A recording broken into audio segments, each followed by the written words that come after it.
팔레스타인전에서 아쉬웠던 것 중에 하나가 주민규 선수가 정말 너무 안 보였어요. 네. 박스 안에 거의, 그러니까 왜 안 내려오지 싶은 생각이 들 정도로 박스 안에 갇혀서 볼 뭐 배급도 못 받고 뭘 보여줄 수 있는 기회를 못 잡아서 하프타임 때 오세훈 선수가 들어가가지고 확실히 확 달라졌잖아요. 네. 주민규 선수가 울산에서의 좋았던 모습, 또 대표팀 데뷔 초반에 좋았던 모습이랑 네. 이번 팔레스타인전이 완전 달랐죠. 네. 말씀하신 대로 존재감이 많지 않았고 좀 지친 게 아닌가. 애초에 프로에서 지친 상태로 대표팀이 온 게 아닌가 싶을 정도로 최근에 다 소속팀에서도 이렇게 좀 활약이 약간 좀 정체가 되어 있는 상태이기도 했었고요.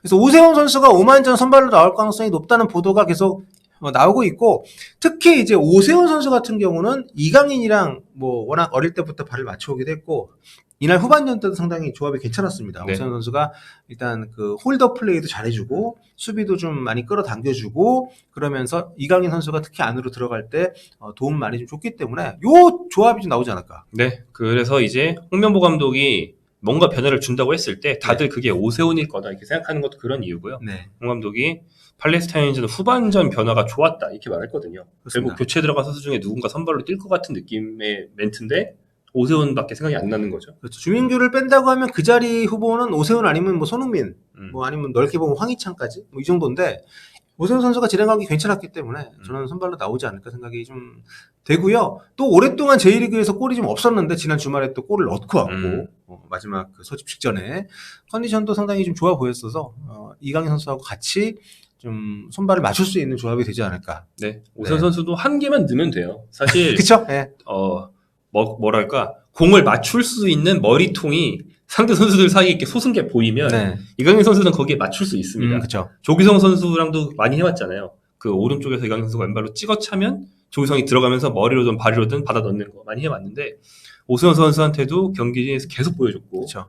오세훈 선수가 머리에 많이 맞췄는데 아쉽게 들어가지만 않은 그런 상황이기 때문에 뭐 계속 시도한다면 충분히 이제 득점으로 이어질 수 있을 것 같고, 네. 말씀하신 홀더 플레이, 오세훈이 황인범이 시작한 어떤 패스 전개를 등딱을 해주고 그게 손흥민이 넘어지면서 연결한 걸 이강인이 슛으로 찬 가장 결정적이었던 기회도 역시 오세훈의 연계가 있었기 때문에, 네. 흔히 말하는 이제 등딱도 좀 기대할 만한 그런 상황이죠. 네, 그렇습니다. 오만이 그 시라비 감독입니다. 체코를 이끌고 네. 성과를 많이 냈었던 분이기 때문에. 네, 체코에서는 자국의 뭐 양대 명문이라 할 수 있는 빅토리아 플젠, 슬라비아 프라하 이런 팀들을 다 지도한 자국 내에서 굉장히 명망이 있는 감독인데, 대표팀에서 되게 오랫동안 코치를 예전에 했었어요. 네. 그랬다가 그만두고 한참 딴 데 갔다가 2018년 체코 감독으로 돌아와서 유로 2028강, 뭐 당시에는 네덜란드도 잡았습니다. 뭐 이러면서 소기의 성과가 있었던, 그러니까 체코 국내파 중에 거의 뭐 가장 인정받는 사람 중에 한 명입니다. 네. 이런 사람이 오만에 온 거거든요. 그래서 오만 입장에서는 되게 좀 좋은 감독을 찾고 있고, 이게 선수단 기량으로 보면 당연히 아시아에서 우리하고 견줄 수 있는 팀이 별로 없는데, 여기서 지면 진짜 전술적으로 막 그 뒤통수 맞고 막 이럴까 봐 걱정이 되는데요. 네. 네. 그러니까 사실 뭐 이제는 한국 감독도 충분히 자격이 있는 시점 뭐 이러면서 네. 홍명보 감독 된 거잖아요. 근데 시라베 감독이 딱 한국 대표팀이 노렸던, 그러니까 축구협회가 노렸던 걸로 알려져 있는 그런 해외 감독들이랑 프로필이 비슷하거든요. 뭐 겪어온 길이나 뭐. 그래서 좀 홍명보 감독한테는 간접적으로 어떤 큰 도전이 될 수도 있지 않을까. 그렇죠. 내가 밀리지 않은 거 보여줘야 된다. 그렇죠. 또 적극적으로 전술 코치까지 유럽 순방하면서 데리고 왔는데, 전술적으로 과연 그 개선되는 부분들이 얼마나 나올지 좀 지켜봐야 될 것 같습니다만. 자, 그리고 이제 수비 쪽에서도 지난 경기 때 김민재, 김영권 조합이 좀 불안 요소가 있어 보였기 때문에 여기도 변화가 좀 있지 않을까 이런 얘기가 나오고 있습니다. 일부 매체에서 김영권이 빠질 것 같다, 그러면서 정승현이나 조유민이 들어올 것 같다 이런 얘기들을 하고 있는데, 정승현이나 조유민이 들어온다는 거는 김영권의 빌드업 능력을 포기하고 대신에 좀 더 기동력이 있고 힘을 가지고 수비할 수 있는 선수를 추구한다는 거죠. 사실 위에 잔디 얘기를 다른 영상에서 하다 말았는데, 그 김민재나 김영권의 특기가 찍어 차서 막 멀리 주는 그런 패스도 있지만 그보다는 땅볼 패스 빌드업인데, 팔레스타인전은 상암 잔디가 하도 안 좋아서 이 두 선수가 한 30-40m 길이로 뻗는 땅볼 패스를 거의 시도를 못했고, 심지어는 김민재는 그래도 저쪽에 프리인 우리 선수가 보이는데 몇 번 했다가 공이 중간에 튀어가지고 인터셉트 당한 것만 제가 한 2번 본 것 같아요. 그래서 김영권이 사실은 오만전에서는 팔레스타인전보다 거의 잔디가 좋다면 빌드업 능력을 더 보여줄 수도 있어요.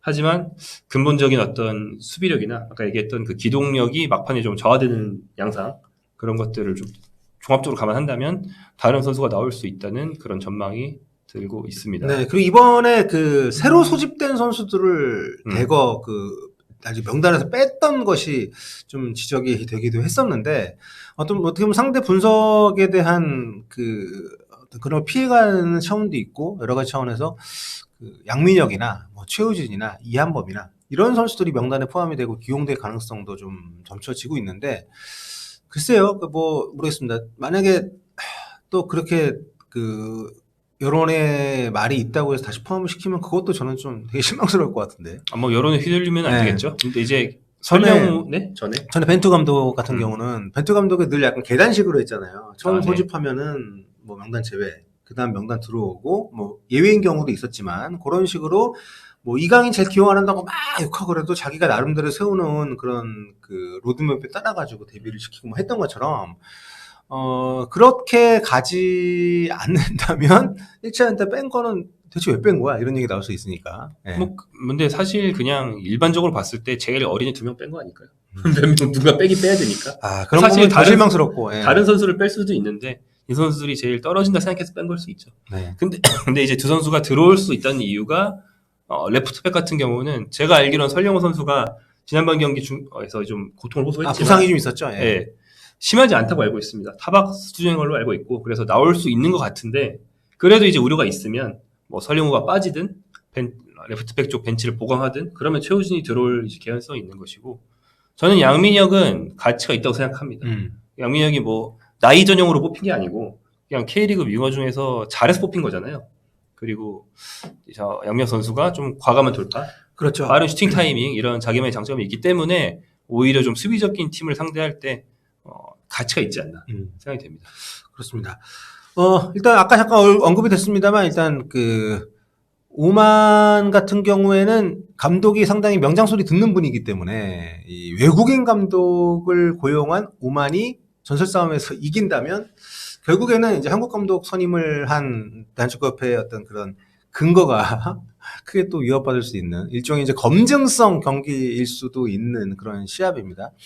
팔레스타인 같은 경우는 뭐 그다지 유명한 분은 아니었지만 어쨌든 이분도 준비를 잘 해가지고 네. 우리를 상대를 했었기 때문에 팔레스타인은 사실 기대를 뭐 몇 배 이상 한 거죠. 뭐 소속팀이 없는 선수가 몇 명인데. 그렇죠. 네. 골키퍼도 뭐 1년 동안 네. 소속팀 없이 훈련을 했는데 개인 훈련했다 뭐 이러면서. 세부적으로 보면 볼수록 우리가 팔레스타인의 무승부는요 말이 안 되는 그런 결과였던 네. 것은 뭐 분명합니다. 아무튼 오만의 시라비 감독가 아까 언급했던 것처럼 뭐 그런 성과들을 냈던 분이고 올해 2월에 왔어요. 그러니까 시간이 그렇게 길지 않았는데 2차 예선에서 상당히 좀 좋은 성과를 냈고 무엇보다 이제 김판곤 현 울산 감독이 이끄는 말레이시아 상대로 좋은 성과를 냈습니다. 네, 그러면서 2차 예선을 돌파하는데 큰 공을 세운 것이고 그래서 2차 예선 막판 본인이 지도한 4경기에서 3승 1무. 네. 그 3차 예선을 올렸고 3차 예선 첫 경기 앞서서 한 경기 졌지만 이번에 2차전을 준비하고 있는 그런 상황입니다. 그렇습니다. 뭐 결과가 어떨지 모르겠습니다. 우리가 뭐 지난번에 2차 예선 때도 태국한테 홈에서 비겼지만 원정에서는 아주 뭐 여유있게 이겼었는데 그런 어떤 좀 반전이 생길 수도 있겠지만 이게 중동 원정이라는 게 사실 변수가 굉장히 많기 때문에 또 이번에 이동도 굉장히 우리가 빡시게 했고요. 불안 요소가 분명히 좀 있어서 좀 감독의 어떤 리더십이나 또 전술 코치까지 우리가 추가적으로 또 선임을 했으니까 그런 대응 우리에 대한 준비도 중요하지만 상대에 대한 분석도 잘 돼 있기를 기대를 해보도록 하겠습니다.